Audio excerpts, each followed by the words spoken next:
Ledakan dan kebakaran hebat melanda Tel Aviv sejak seminggu terakhir. Mengutip Tasnim pada 25 Juli, hal ini dilaporkan oleh sumber utama pada Kamis 24 Juli 2025 waktu setempat. Dilaporkan bahwa setelah serangkaian gangguan listrik di Yerusalem dan wilayah selatan, Tel Aviv kini dilanda insiden mencurigakan dalam sepekan terakhir. Meski diberlakukan penyensoran ketat, perusahaan listrik Israel mengakui adanya cacat teknis yang tak biasa yang memicu pemadaman luas. Ledakan dan kebakaran juga dilaporkan terjadi pada infrastruktur listrik bertegangan tinggi.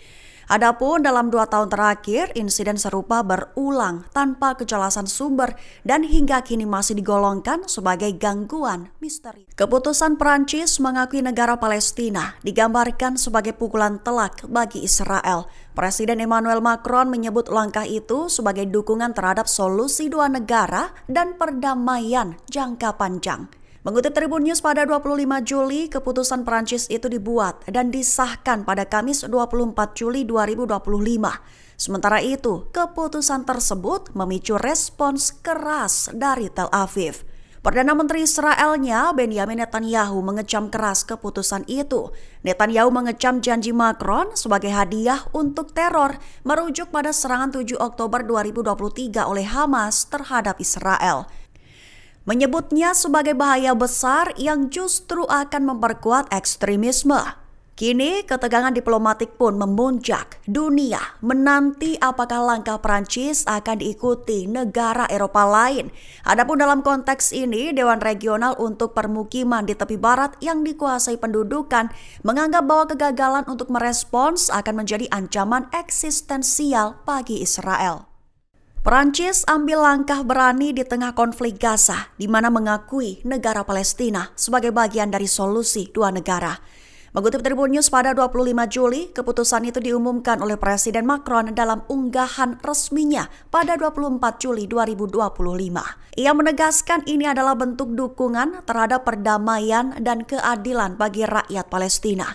Namun langkah ini sontak memicu ketegangan di Israel yang menyebut keputusan itu sebagai langkah sepihak dan berbahaya. Menteri Luar Negeri Israel Katz mengecam keras keputusan Presiden Macron tersebut, menyebutnya sebagai tindakan sepihak dan aib yang dianggap menyerah pada terorisme. Katz, tokoh garis keras dari Partai Likud dan sekutu dekat Netanyahu, menolak solusi 2 negara. Lewat pernyataan tegasnya, Katz memperingatkan bahwa Israel tak akan diam dan siap menghadapi apa yang ia sebut sebagai ancaman serius bagi keberadaan bangsa.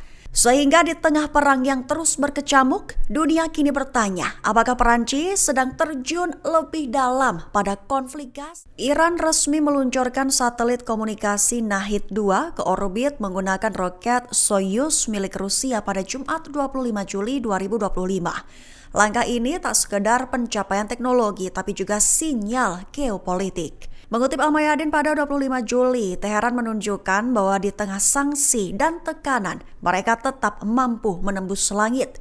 Di tengah sanksi internasional dan ketegangan global, Iran menunjukkan bahwa mereka tak bisa diremehkan dalam bidang teknologi luar angkasa.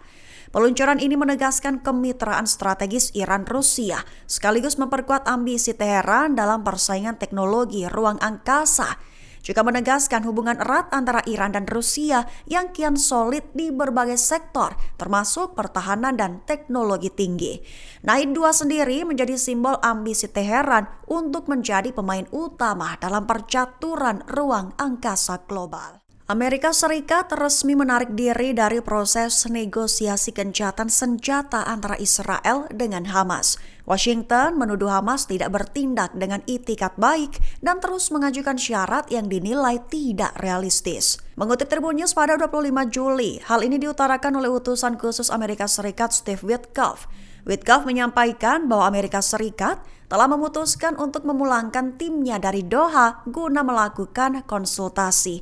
Menyusul tanggapan terbaru dari Hamas yang dinilai menunjukkan kurangnya keinginan mencapai gencatan senjata di Gaza. Menurutnya, meskipun para mediator telah melakukan upaya luar biasa, Hamas dianggap tidak terkoordinasi dan tidak bertindak dengan itikat baik.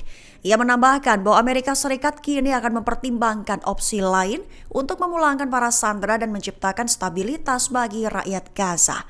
Witkoff juga menyayangkan sikap Hamas yang menurutnya egois, seraya menegaskan komitmen Amerika untuk mengakhiri konflik dan mewujudkan perdamaian abadi di Gaza. Diketahui keputusan ini menambah keruh situasi di tengah perang yang belum menunjukkan tanda-tanda mereda.